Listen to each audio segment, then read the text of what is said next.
आजकल देश में ये समझना मुश्किल होता है कि चुनाव हो रहे हैं या फिर कोई धार्मिक अनुष्ठान, क्योंकि हर पार्टी का हर नेता या तो जनेऊ दिखाने लगता है या फिर वो त्रिपुंड लगाकर गंगा स्नान के लिए निकल जाता है। असल मुद्दे छिप जाते हैं और धार्मिक प्रतीकों के जरिए एक लड़ाई छेड़ दी जाती है।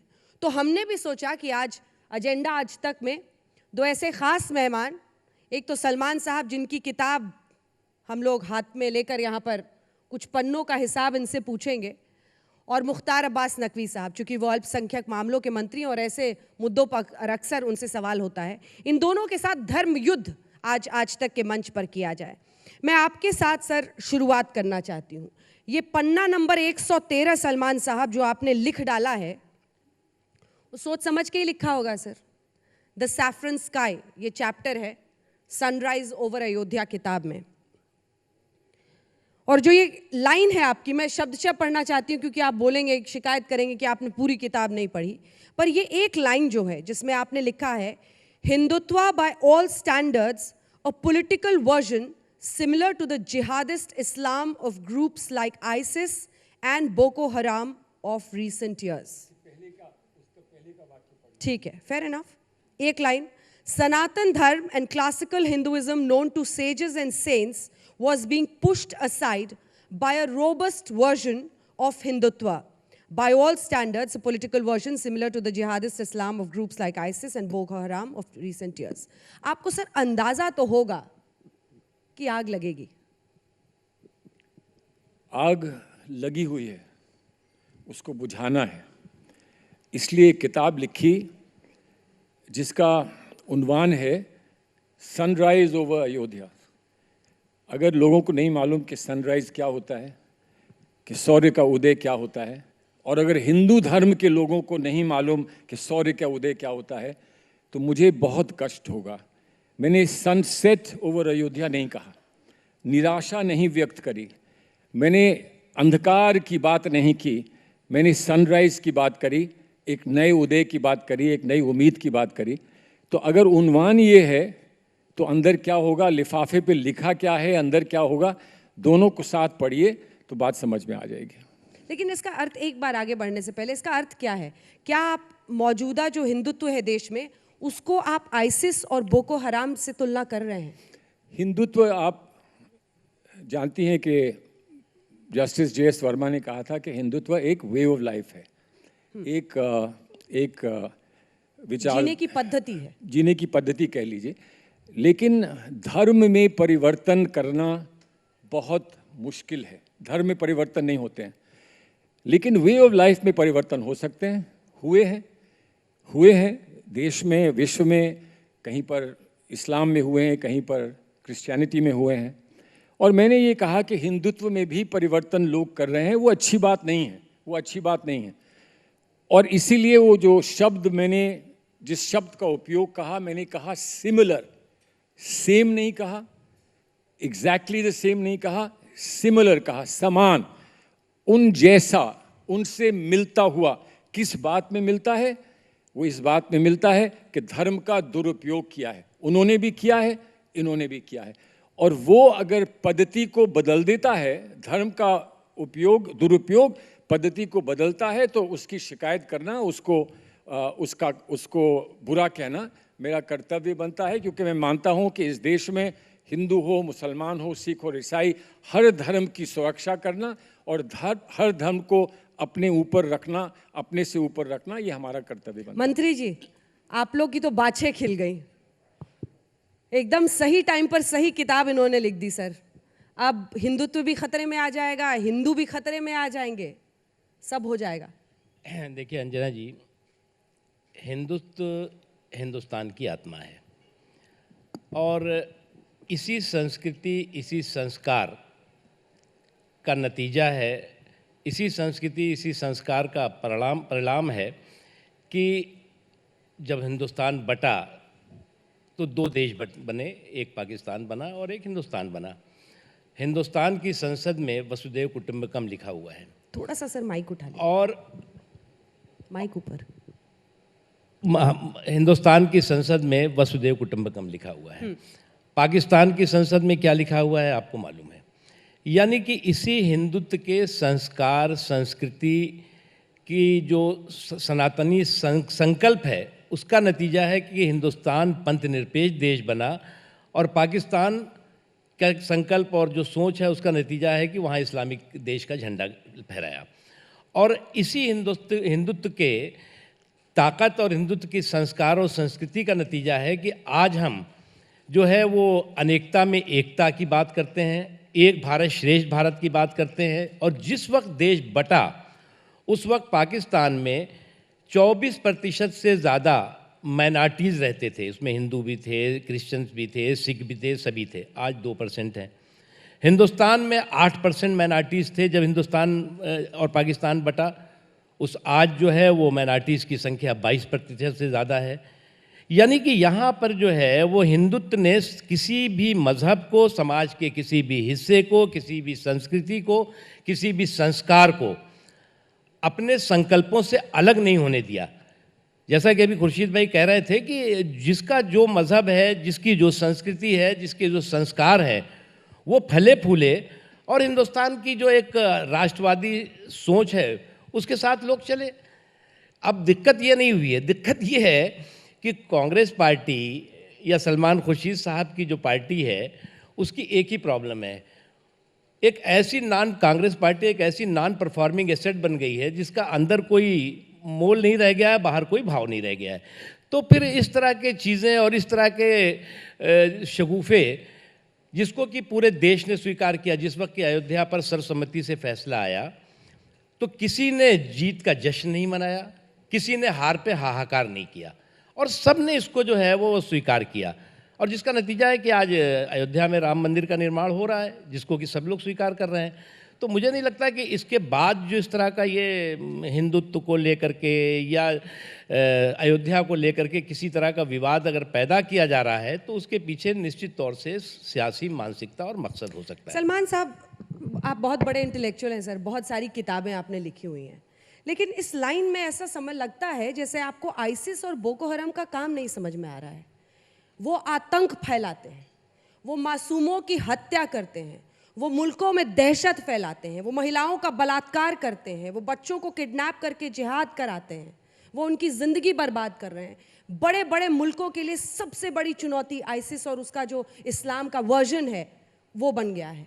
उससे हिंदुत्व का क्या ऐसे यहाँ पर ऐसा हो रहा है, या फिर एक बात आप मानेंगी कि मुझ में ये साहस है कि मैंने बोको हराम को बुरा कहा? ये तो आप मानेंगी।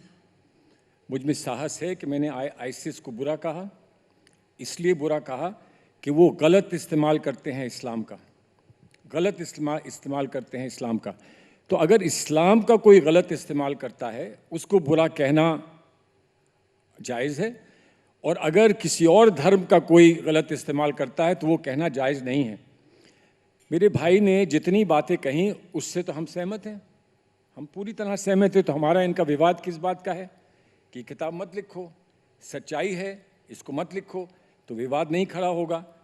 लेकिन इन्होंने जितना कहा और जितना इन्होंने हमारे देश की जो मिली जुली संस्कृति है और जिसे गंगा जमनी तहजीब हम लोग कहते हैं, उसके बारे में इन्होंने जितना विवरण किया, तो ये कहा हिंदुत्व का या हिंदू धर्म का योगदान, मैं इसे स्वीकार करता हूं कि हिंदू धर्म का एक महान योगदान है भारत की सेकुलर संस्कृति में।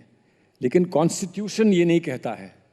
कॉन्स्टिट्यूशन सर्वधर्म समभाव की बात करता है, सब धर्मों को इक्वल मानता है और इक्वल समझते हुए उनको सम्मान देता है कॉन्स्टिट्यूशन। फिर जब अयोध्या की बात करी, अयोध्या के फैसले की बात करी, अयोध्या के फैसले से पहले हम सब ने कहा था हम लोग स्वीकार करेंगे, और मुझे खुशी इस बात की है कि हमने स्वीकार किया। और मेरी किताब ये कहती है कि जिन लोगों को आपत्ति है सुप्रीम कोर्ट के फैसले पर, वो समझें कि ये फैसला सही है, अच्छा है। मेरी किताब ये कहती है। उसका भी लोगों को। सर, ये रोबस्ट वर्जन ऑफ हिंदुत्व क्या है? सुनिए, मैं आता हूँ, तुलना कर रहे हैं, सिमिलर कह रहे हैं। मैं आता हूँ, क्या है ये, क्या कर दिया मैं हिंदुओं आता ने? हूँ। लेकिन जो इन्होंने कहा, जो सुप्रीम कोर्ट के फैसले के बारे में कहा, मैं फिर से लोगों को याद दिला दूं, सुप्रीम कोर्ट का फैसला एक मंदिर के बारे में नहीं था अकेले, सुप्रीम कोर्ट का फैसला था एक मंदिर बनेगा और एक मस्जिद बनेगी। क्या कहीं आपने किसी ऑफिशियल स्टेटमेंट में ये सुना है कि हम स्वागत करते हैं कि एक मंदिर और मस्जिद बन रहा है? राहुल गांधी ने बोला क्या? हमने वो भी नहीं सुना सर। सुनिए, राहुल गांधी ने बोला नहीं बोला, मैंने कहा कि ऑफिशियल स्टेटमेंट कोई आया है, कोई ऑफिशियल स्टेटमेंट अधिकृत रूप से आया है कि हम मंदिर और मस्जिद का स्वागत करते हैं। वो है फैसला। चलिए छोड़िए, नहीं कह सकते, नहीं कहना आता, कोई बात नहीं, माफ किया। अब आप जो रोबस्ट हिंदुत्व की बात कर हिंदुओं रहे ने हैं, क्या ऐसा कर दिया कि आपने उनकी तुलना कर दी? ये मैं समझा आपसे एक दीजिए। बात कहना चाहता हूं। मेरे पास 1000 उदाहरण हैं, मैं दे सकता हूं, क्या? दे सकता हूं, सुन लीजिए मेरी पूरी बात।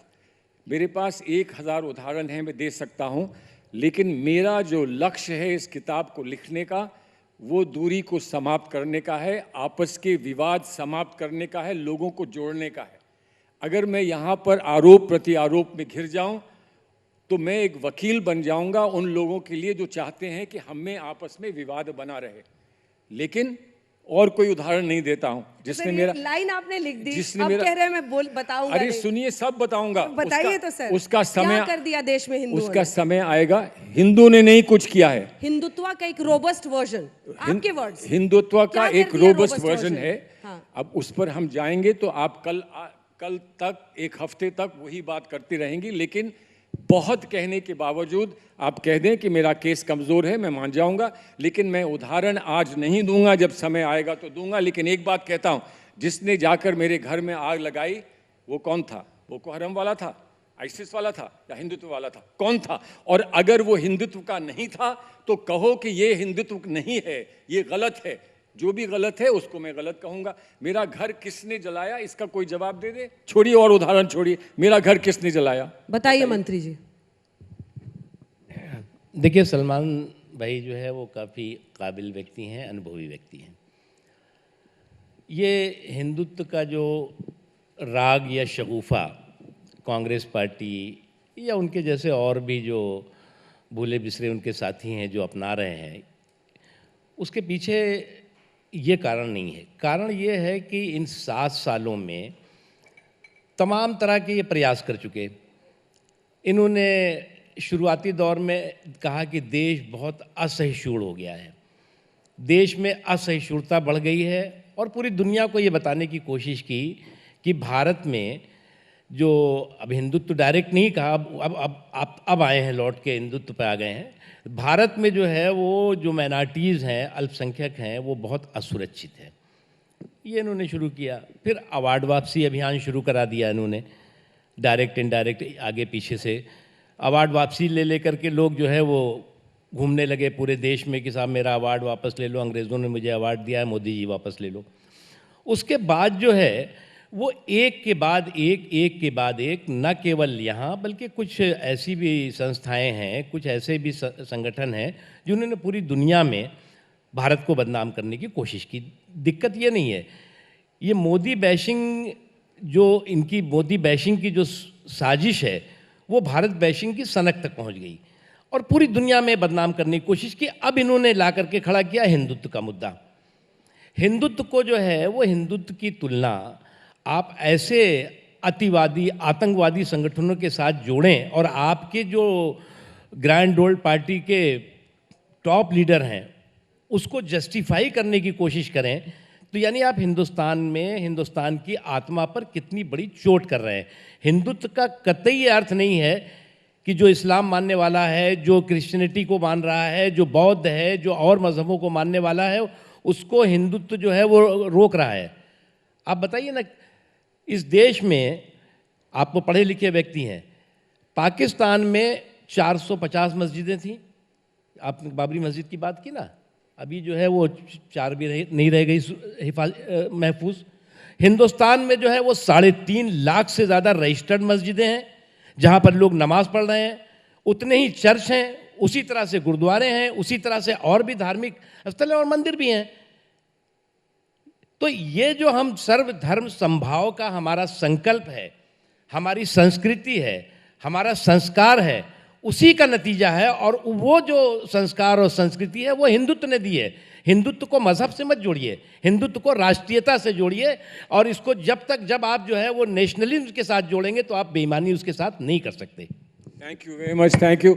इन्होंने कह दिया कि धर्म से मत जोड़िए, तो बात खत्म कर दीजिए। नहीं, बात कैसे नहीं, खत्म हो नहीं, जाएगी? ये कह रहे हैं कि धर्म से मत जोड़िए, तो धर्म आपने से तो नहीं धर्म ही धर्म कर दिया है इसमें। मैंने ये कहा धर्म को साइडलाइन करके ये लोग कर रहे हैं, तो ये तो मुझसे अग्री कर गए। इन्होंने कहा धर्म से इसका कोई लोग ताल्लुक तो नहीं। कहते हैं कि हिंदू अगर शरीर है तो उसकी आत्मा हिंदुत्व अरे है, ये नहीं कह रहे हैं ना, ये मुस्लिम है अगर तो इस्लाम ये है। नहीं, सुनिए सुनिए, ये नहीं कह रहे हैं, ये कह रहे हैं ये दो अलग चीजें हैं। आपने भी कहा पद्धति है, वो धर्म है।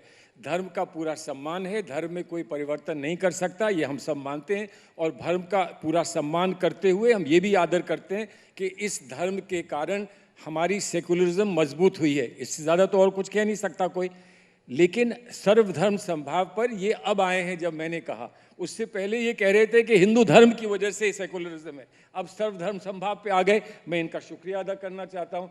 और अगर इनको ऐसा लगता है कि हमने राष्ट्रवाद के एक कंसेप्शन को, राष्ट्रवाद की एक कल्पना को मैंने चुनौती दी है, तो दी है। आपने वर्ड तो सर हिंदुत्व लिखा है ना, अरे लेकिन हिंदुत्व ये कह रहे हैं, राष्ट्रवाद अरे का उनको मामला। छोड़िए ना सर, ना बाकी ना दुनिया ना भी तो ना हल्ला देखिए, करे। ऐसा है, ये भारतीय जनता पार्टी के लिबरल विंग के एक बड़े महान नेता हैं।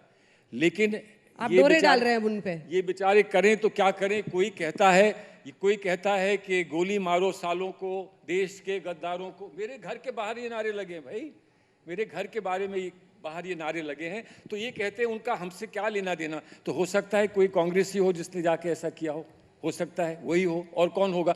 लेकिन बात ये है कि जो बात कहनी है वो साफ कहो। जो लोग कहते हैं हमको वोट नहीं दोगे आप चले जाओ, कोई और ये कह रहा है कि पाकिस्तान में फैक्ट्रियां चल रही हैं इसलिए यहाँ प्रदूषण हो रहा है। सुप्रीम कोर्ट को कहना पड़ा कि आप उन पर कोई वो लगाना चाहते हैं, प्रोहिबिशन लगाना चाहते हैं।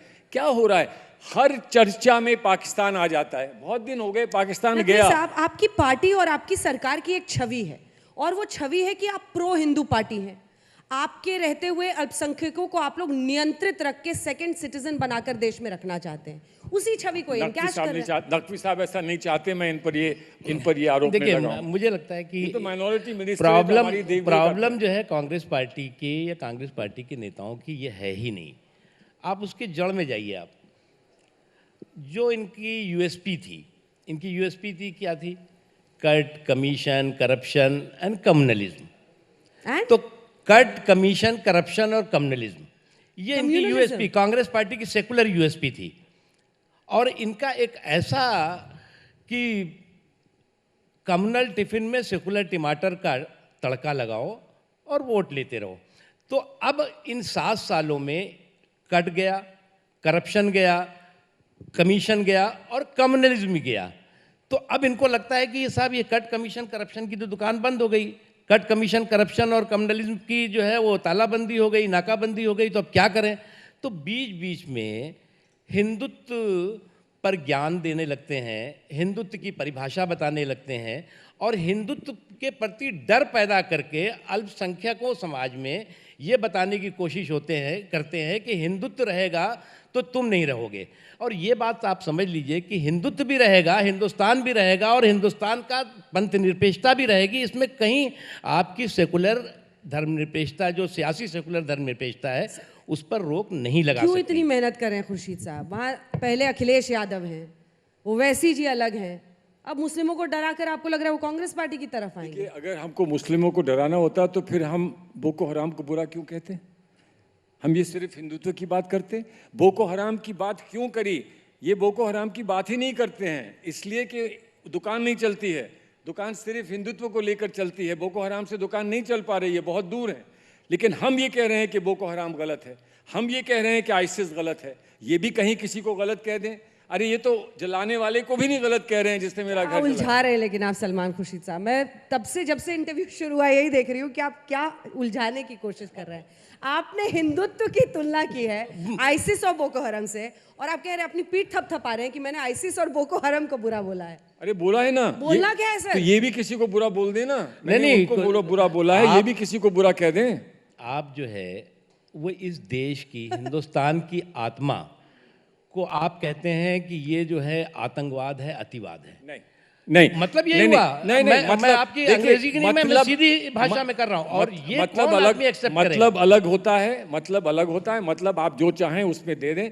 मैं कह रहा हूं ना, उस मतलब को छोड़िए, मैं यहां खड़े होकर कह रहा हूं, मैं आपके सामने बैठा हूं, मैं कह रहा हूं कि भारत की आत्मा को ठेस लगाने वाले हिंदुत्व के लोग हैं। मैं भारत की आत्मा के लिए खड़े होकर लड़ाई लड़ने को तैयार हूं, अपनी जान देने के लिए तैयार हूं, लेकिन भारत की आत्मा हिंदू की अकेले नहीं है। हिंदू की भी है, इस्लाम की भी है, क्रिश्चियन की भी है, जैन की भी है, सिख की भी है। वो है भारत की आत्मा। भारत की आत्मा इनकी अकेले आत्मा नहीं है।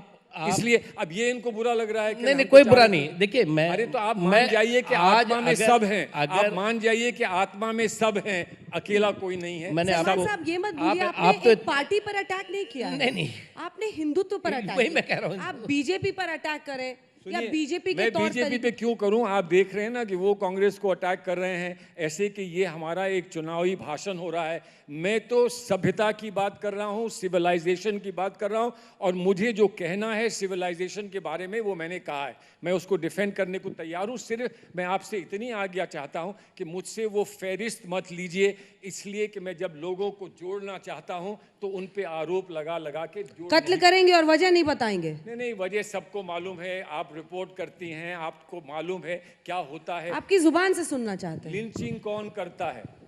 लिंचिंग कौन करता है इस देश में? लिंचिंग जो हुई वो क्यों हुई इस देश में? एक सवाल है, एक सवाल है, लिंचिंग क्यों हुई इस देश में? और लिंचिंग करने वालों को हार क्यों पहनाए मंत्री ने? एक जवाब दीजिए मुख्तार अब्बास नकवी। देखिए, अब ये सही मायनों में जो कुछ सलमान भाई या उनकी पार्टी कहना चाहती थी वो धीरे धीरे उस पर आ रहे हैं। जो चीज़ उन्होंने शुरू की थी, जहाँ से 7 साल पहले अपना जो है वो हार का सफ़र शुरू किया था, वहीं पे फिर पहुँच गए। फिर लिंचिंग, फिर जो है वो असहिष्णुता, फिर जो है वो कवाड़ वापसी, फिर अब ये सब आ गया हिंदुत्व। मैं एक चीज़ बहुत ही अदब के साथ पूछना चाहता हूँ। आप हिंदुत्व को गाली दे सकते हैं क्योंकि आप इस पंथ निरपेक्ष देश में हैं, और ऐसे देश में हैं जिस देश की मेजॉरिटी ने इस देश में पंथ निरपेक्षता का झंडा फहराया, जिस देश की मेजॉरिटी ने जो है वो इस देश के सभी धर्मों को अपने अंदर समाहित किया और उसका सम्मान किया। आप उस देश में है जिस देश के लोगों ने एक ऐसा संविधान दिया है जो कि देश के सभी लोगों की सामाजिक, आर्थिक, शैक्षणिक और धार्मिक रक्षा और सुरक्षा करता है। अब सवाल यहाँ ये पैदा होता है कि आपने हिंदुस्तान को हिंदुत्व से जोड़ दिया, हिंदुत्व को जोड़ दिया लिंचिंग से, लिंचिंग को जोड़ दिया कि साहब ये माइनॉरिटीज़ के साथ अट्रॉसिटी करते हैं, अन्याय करते हैं।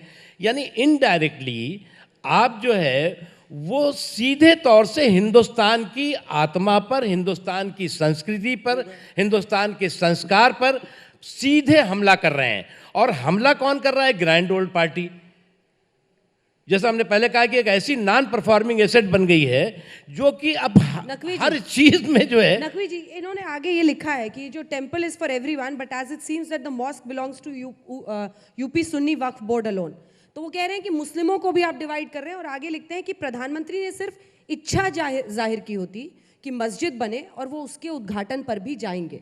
इस देश में क्या गलत है? सुनिए भाई, सवाल ये है, राम मंदिर का एक ऐतिहासिक सच है। मैं एक मंदिर में तो आपकी पूरी यूपी सरकार, योगी सरकार, नहीं, मोदी जी सैकड़ों सब जा रहे हैं ना नींव और वो रखने। सैकड़ों साल से एक बहुत ही बड़ा विवाद था राम मंदिर को लेकर के।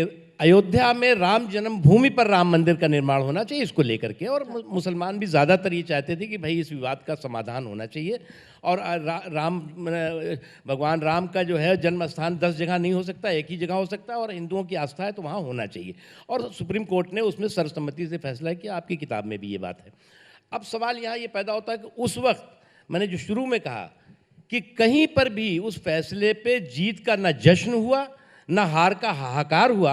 सभी ने स्वीकार किया कि साहब फैसला बहुत अच्छा आया है और बनने लगा। उसी फैसले में ये भी कहा गया कि जो सुन्नी वक्फ बोर्ड है वो वक्फ बोर्ड जो है उसको हम ज़मीन प्रोवाइड करेंगे और वो वहाँ चाहें तो मस्जिद कहीं पे बनवा सकते हैं।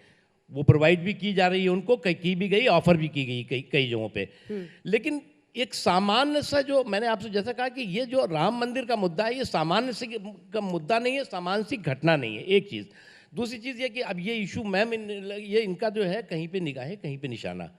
ऐसा नहीं है कि ये जो है वो सीधी सीधी जो है वो अयोध्या और अयोध्या के वर्डिक्ट पर इनका जो है वो निशाना है।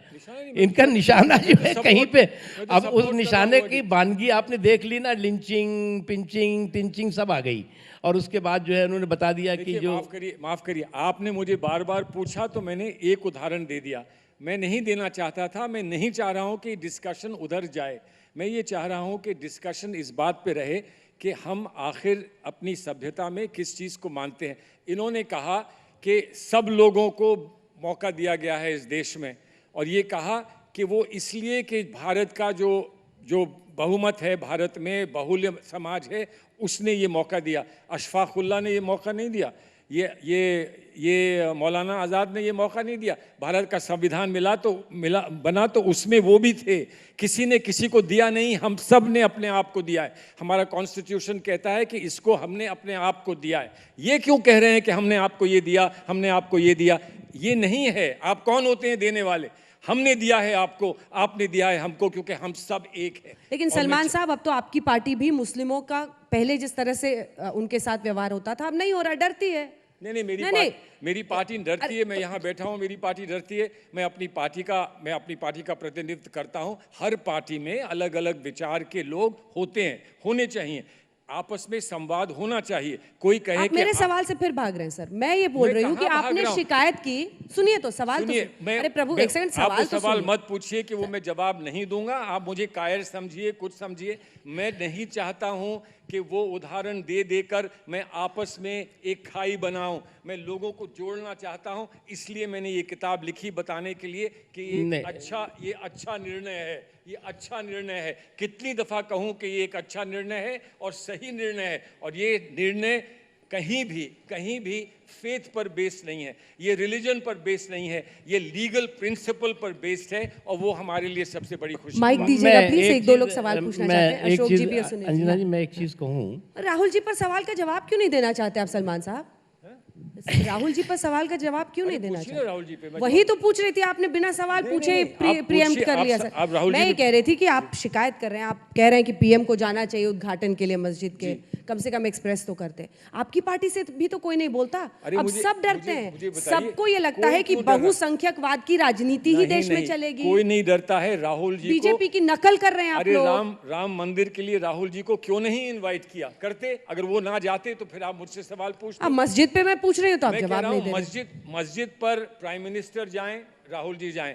मंदिर पर प्राइम मिनिस्टर जाएं, राहुल जी जाएं। मंदिर पर प्राइम मिनिस्टर गए, राहुल जी को नहीं ले गए। क्यों नहीं ले गए? जब जनीवा में सवाल उठा था, इन्हें मालूम है, मैं अटल बिहारी जी के साथ गया था, वो हमारे लीडर थे, मैं डिप्टी लीडर था, तो क्यों नहीं राहुल जी को लेकर प्राइम मिनिस्टर जा सकते थे? प्राइम मिनिस्टर मोनोपोली क्यों बनाना चाहते हैं हर मंदिर की? ले जाते, देखते, वहां भगवान भी देखते कि ये अच्छे हैं कि वो अच्छे हैं। क्या प्रॉब्लम है? अच्छा, भगवान देखते कि कौन अच्छे हैं दोनों में? अरे भगवान कभी तो निर्णय लेंगे, जनता तय करेगी ना। अरे जनता तो भगवान के इशारों पे चलती है। अच्छा, आपकी नजर में हिंदुत्व क्या है सर?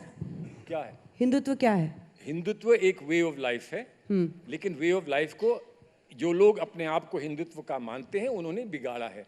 बड़ा क्लियर है, हिंदुत्व एक वे ऑफ लाइफ है, और हर रिलीजन में, हर कल्चर में एक वे ऑफ लाइफ होती है। आप मुझसे कहें हिंदुत्व तो वे ऑफ लाइफ है हिंदुओं का, क्या इस्लाम में कोई वे ऑफ लाइफ नहीं है? इस्लाम में भी शरिया एक वे ऑफ लाइफ है। शरिया एक वे ऑफ लाइफ है। हिंदुओं ने हिंदुत्व को बिगाड़ा है, और वो बिगड़े हुए लोग आईसिस और बोको हराम। जिन्होंने बिगाड़ा है वो हिंदू नहीं है। जिन्होंने बिगाड़ा है वो हिंदू नहीं है। वो अपने आप को हिंदू का प्रचार करते हैं, वो हिंदू नहीं है। वो हिंदू नहीं है। नहीं है, मैं कह रहा हूँ वो हिंदू नहीं है। सुनील जी। हाँ, सलमान खुर्शी साहब नमस्कार। मेरा नाम सुनील भट्ट है, मैं आज तक इंडिया टुडे के जम्मू ब्यूरो से हूँ।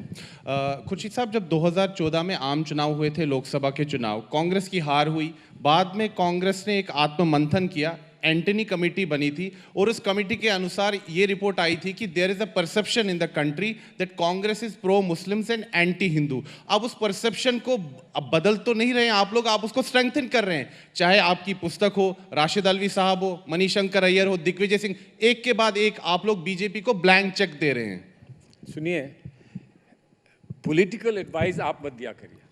हम लोग फैसला करेंगे कि हम क्या हैं और हम क्या करेंगे। मीडिया ने अब ये तय कर दिया है कि हम आपको बोलेंगे आप क्या करो। एक प्रशांत किशोर बताते हैं क्या करो, एक आप लोग बताते हैं क्या करो। आपने बड़े क्यों भाई? दुश्मन बना रखे हैं, दुश्मनी प्रशांत आप किशोर से। आप हमको अपना जीवन, अपनी जीवन शैली और अपनी राजनीतिक शैली अपनाने दीजिए।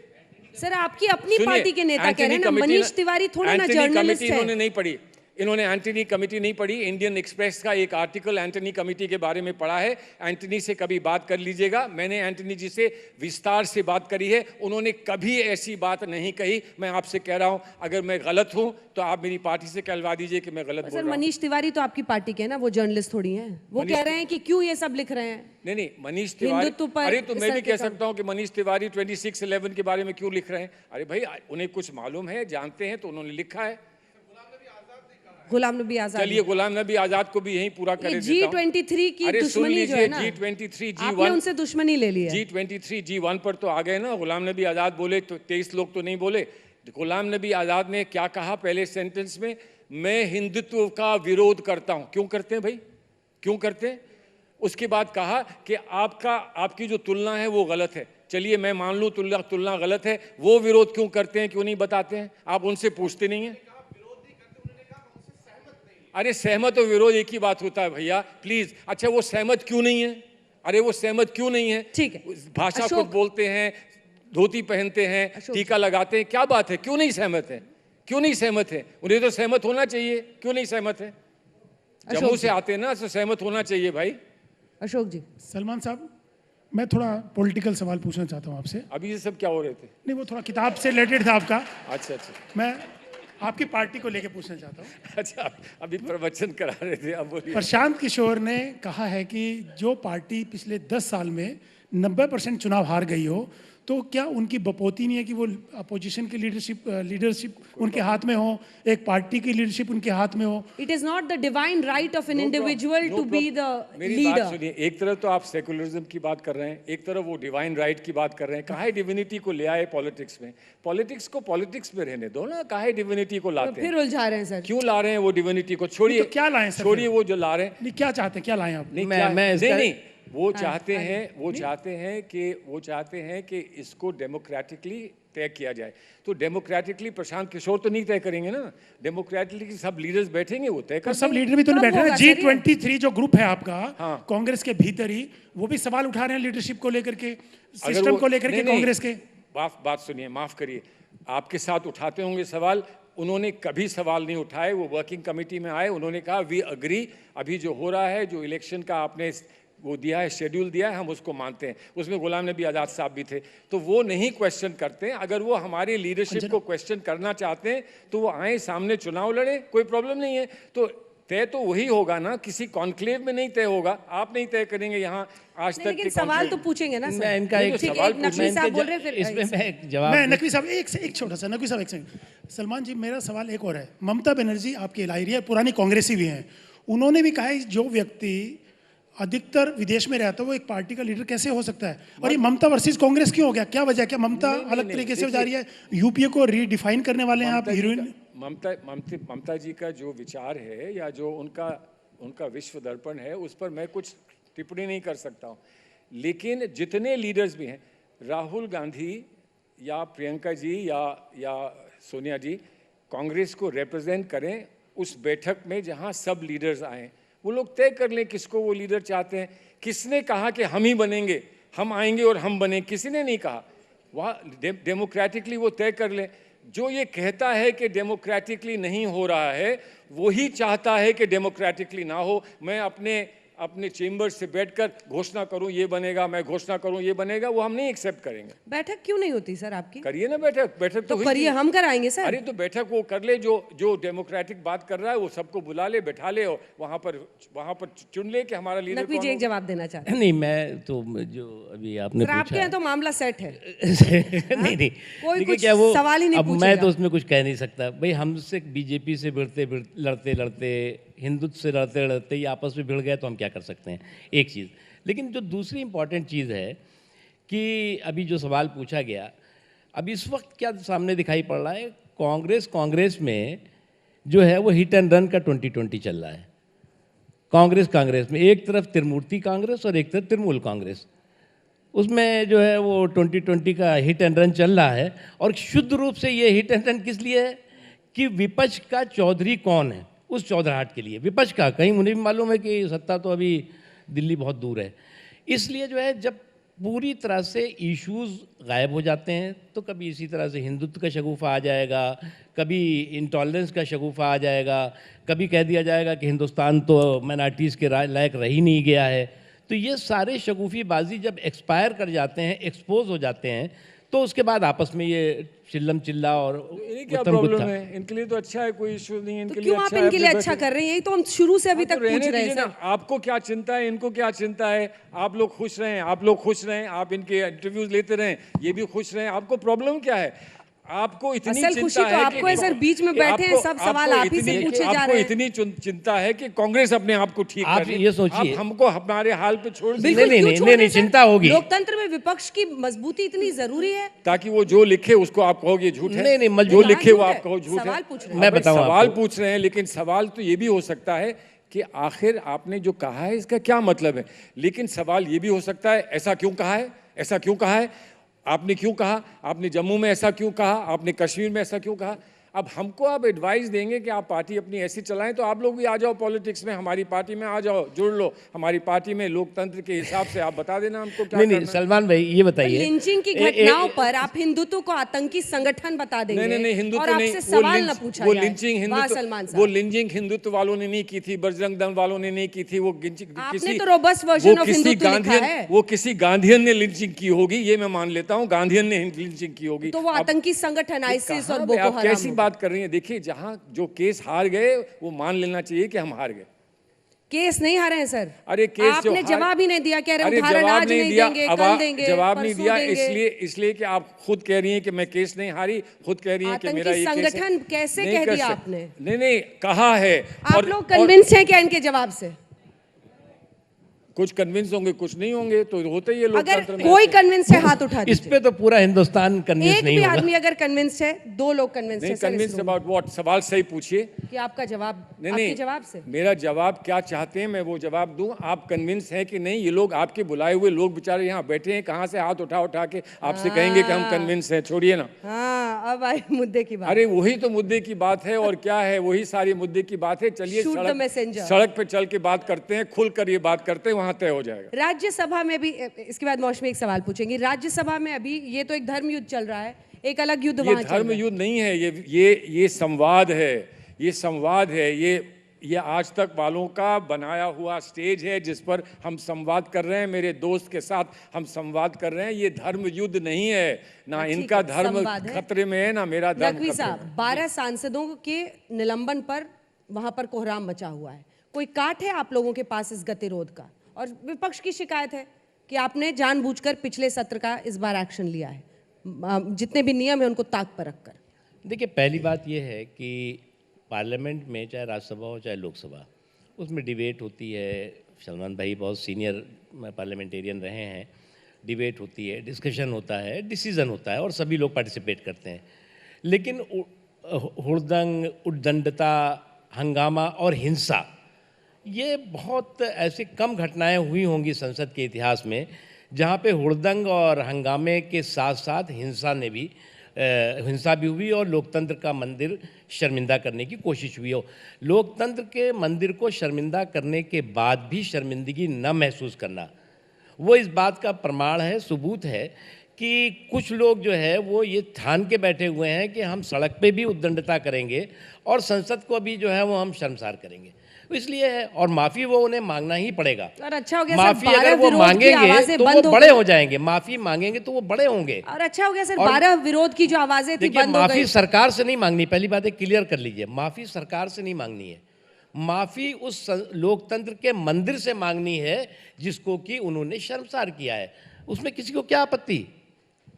रैंसम पे आप पूरे पार्लियामेंट सेशन को रख देंगे इसकी वजह से?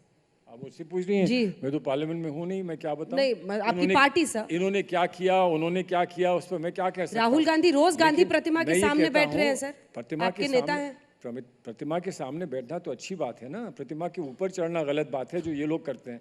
लेकिन मैं ये कह रहा हूँ कि आपस में संवाद हो, हम यहाँ संवाद कर रहे हैं, ये लोग पार्लियामेंट में संवाद कर लें।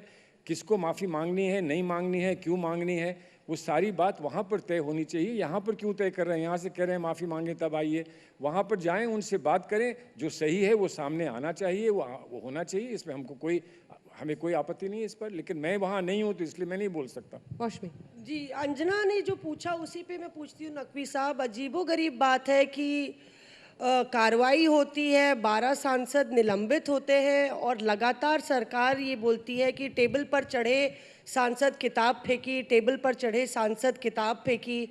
जो सांसद टेबल पर चढ़े थे उन पर कार्रवाई नहीं होती और उनका नाम भी नहीं आता है। उनका तो वीडियो भी था। संजय सिंह आम आदमी पार्टी के खुद ही ये कह रहे हैं कि मैं टेबल पे चढ़ा। प्रताप सिंह बाजवा जो कि पंजाब के सांसद हैं कांग्रेस के, वो भी, उन दोनों का नाम लिस्ट में नहीं आया। सरकार ने अपनी प्रेस कॉन्फ्रेंस में भी बार बार बोला कि असंवैधानिक था, संसद की गरिमा को ठेस पहुंची इस एक्शन से। तो क्या कार्रवाई सियासी थी नकवी साहब? क्योंकि कहा जा रहा है नफ़ा नुकसान, विपक्ष कह रहा है नफ़ा नुकसान को देखते हुए ये चुनावी कार्रवाई। देखिए, ये जो लोग सस्पेंड हुए हैं वो भी यही बात कह रहे हैं। जो फैसला हुआ है, पार्लियामेंट या संसद की कार्रवाई जब चल रही थी, उस समय जिन लोगों ने उद्दंडता की है, उस समय जिन लोगों ने हंगामा किया है, उस समय जिन लोगों ने हिंसा किया है, उस समय जिन्होंने संसद की गरिमा को धूल धूसरित किया है, उनके खिलाफ हुई है। जो नाम आपने लिए या जो निलंबित सांसद ले रहे हैं, उन्होंने भी किया है, लेकिन संसद के को एडजर्न होने के बाद किया है। तो एडजर्न होने के बाद जो कार्रवाई होती है, संसदीय कार्रवाई जब चल रही है उस वक्त जो कार्रवाई लोग करते हैं उसकी बात है। उसके बाद तो सड़क पे भी बहुत लोग जो है वो नारेबाजी करते हैं, हंगामे करते हैं, तो उसकी कार्रवाई संसद नहीं कर सकता, या मेंबर या पार्लियामेंट उस पर कार्रवाई नहीं कर सकती, या स्पीकर या चेयरमैन साहब उस पर कार्रवाई नहीं कर सकते। सर, मैं अग्री करती हूँ उस बात पे, पर संजय सिंह ने जब ये किया था तब संसद चल रही थी। प्रताप सिंह वो खुद ये कह रहे हैं कि संसद चल रही थी। नहीं, वो संजय, मुझे मालूम है, मैं था भी, मैं डिप्टी लीडर भी वहाँ पे हूँ। उन्होंने जब किया था तो उस वक्त जो है वो पार्लियामेंट एडजर्न हो चुकी। छोटा सा सर। सलमान जी, आपने भी कहा कि चलिए सड़क पर बात करते हैं। हम राजस्थान से आए हैं, वहाँ पर अक्सर लोग राजस्थान के प्रियंका गांधी के पास चले जा रहे हैं उत्तर प्रदेश में, लखनऊ में अपनी मांग रखने के लिए। प्रियंका गांधी उत्तर प्रदेश में सक्रिय हैं, बनारस में बड़ी सभा हुई, आपको भी हमने देखा तस्वीर में, आप खड़े थे साथ में। तो क्या ऐसा लगता है कि उत्तर प्रदेश में प्रियंका गांधी की प्रतिभा जाया हो रही है? बाकी देश के लोग भी उत्तर प्रदेश पहुँचने लगे हैं, प्रियंका गांधी ऐसी उम्मीद है। तो आप लोग, क्या जो जनता सोचती है, आप लोग भी सोचते हो कि प्रियंका गांधी को कांग्रेस को लीड करना चाहिए, या फिर वहाँ सीटें आ नहीं रही, बेकार की मेहनत कर रही हैं, वो ब्रांड प्रियंका खत्म हो रही है? ये बड़ी समस्या की बात है। धर्म संकट, अगर किसी को धर्म को मत लाएं इसमें, हर चीज़ में धर्म ना लाएं। लेकिन आप जानते हैं ये एक मुहावरा है, धर्म संकट एक मुहावरा है, लेकिन मुहावरे ये लोग नहीं समझते हैं, तो इसलिए मुहावरों से अलग रहा करिए। लेकिन आपको ये मैं बताऊं कि उन्होंने एक नेता का स्वरूप इख्तियार किया है। उनका एक कन्विक्शन है और शायद पैशन है, मान लीजिए, कि उत्तर प्रदेश में वो कुछ करके दिखाएंगी। हालांकि बहुत कठिन परिस्थितियों में वो उत्तर प्रदेश में आई हैं, और वो कठिन परिस्थितियां अभी भी हैं उत्तर प्रदेश में, लेकिन एक नई जान डालने की कोशिश उन्होंने की है। बहुत लोग प्रोत्साहित हैं, लोग उससे इनकरेज हो रहे हैं। अगर उत्तर प्रदेश के बाहर के भी लोग उनकी ओर देखते हैं और उम्मीद करते हैं कि वो हस्तक्षेप कहीं करेंगी पार्टी के काम में, उत्तर प्रदेश के बाहर का भी कोई हो अगर प्रश्न, तो उस पर उनकी विश्वास का और उनकी आस्था का सवाल है। लेकिन हाँ, प्रियंका जी पूरे देश में घूमें और पूरे देश में अपने आप को उपलब्ध कराएं, तो जाहिर है कुछ फ़ायदा पूरे देश भर में हमको हो सकता है। लेकिन उनका निर्णय है कि उत्तर प्रदेश में हम कहीं ना कहीं कुछ करके दिखाएंगे। हम उस बात पर समर्पित हैं। हम लोग से जो हो सकता है, जितना हम सपोर्ट दे सकते हैं दिन रात, वो हम सपोर्ट देंगे। अभी तक जो उन्होंने करके दिखाया है, मैं समझता हूँ उसकी प्रशंसा होनी चाहिए। उसको हम लोग सब समर्थन हमको देना चाहिए। अब आगे देखते हैं क्या होगा। जैसे मैंने कहा, कठिन परिस्थितियां हैं। कठिन परिस्थितियों में भी जो सही मेटल है एक इंसान का, एक लीडर का, वो सामने उभर कर आता है। तो लेट्स सी क्या होता है, देखें आगे आने वाले समय में। धर्मयुद्ध से शुरुआत हुई थी और अंत धर्म संकट पर हुआ। लेकिन सलमान साहब ने चलिए यहाँ धर्म पर भी संकट कर दीजिए, डिप्लोमैटिकली निकलने की पूरी धर्म को कोशिश की। सुरक्षित रखिए, संकट टल जाएगा। किसी धर्म का अपमान मत करिए। किसी धर्म का अपमान मत करिए, और जो धर्म नहीं है उसको धर्म से मत जोड़िए। बहुत बहुत शुक्रिया आप दोनों का हमारे साथ चर्चा में शामिल होने के लिए। धन्यवाद।